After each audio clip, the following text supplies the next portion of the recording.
when you understand how or where the inaccuracies come from, it makes it a lot easier to stop them from happening.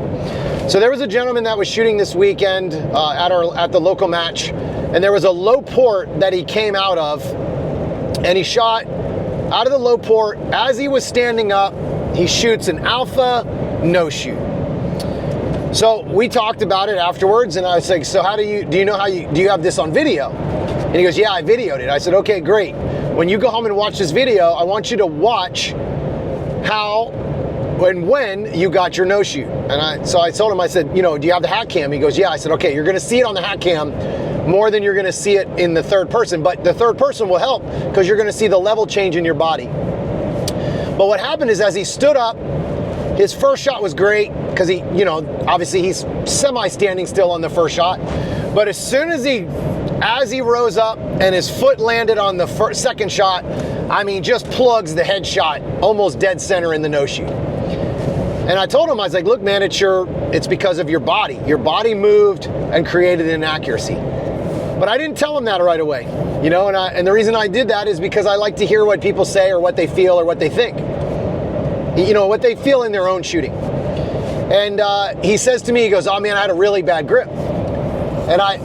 So something I've learned in my classes, and I didn't really understand this as well until I started doing a drill where I would shoot really slow splits, and I've shot an entire stage with teacup and still beat the majority of people in my class because it's not about shooting fast.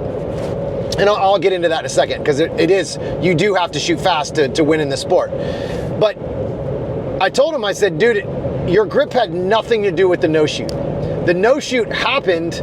Yes, you had a bad grip and it didn't feel great. It wasn't 100% locked in, but we shoot one-handed all the time in this sport and somehow magically hit alphas. We shoot in terrible positions where our grip isn't always perfect. You don't always have a perfect grip. And sometimes, most of the time, you'll still get good hits. So in this specific scenario, it was 100% because of his body moving, which moved the gun, threw him into the no shoot.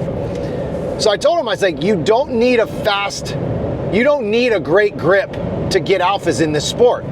You need a great grip or a repeatable grip to be able to shoot fast.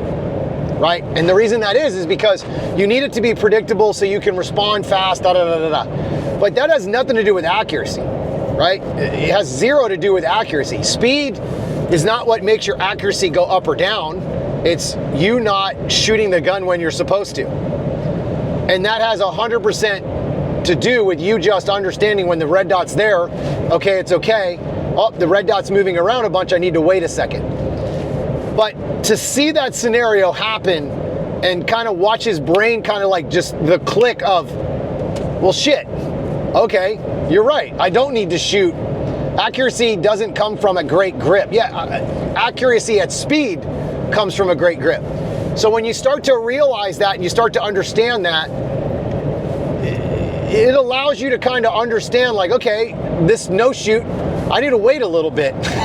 I'm coming up out of a squatted position. The first target I'm going to shoot at is a no shoot. Maybe I'll give it a 1 or 2 steps for everything to calm down. And when you start to realize that, and you start to like shoot the stage and you realize, man, I have a really, really bad grip, you can take the speed out of your brain and just go, I'm just going to respond to a red dot in the center of the paper, and time doesn't matter. Once I have a chance to fix my grip, okay, it's time to get back on it and start ripping again. But if it's not perfect, manage it, deal with it. Understand that I'm not gonna be able to shoot as fast, so I'm gonna harvest alphas, I'm gonna guarantee better hits, and then I'm gonna pick the speed up again. And you're gonna see a giant difference in your shooting when you start kind of breaking it down that way. Instead of giving yourself, oh, I had a bad grip excuse, look at it in a different way and go, oh, okay, I don't have a great grip this time. I'm gonna focus way more on letting that gun stop. I'm gonna guarantee that the gun's not flying all over the place. And you'll see a giant difference in the moments that you don't have the grip that you want. All right, if you guys have any questions, hit me up in those comments, and I'll see you on the range.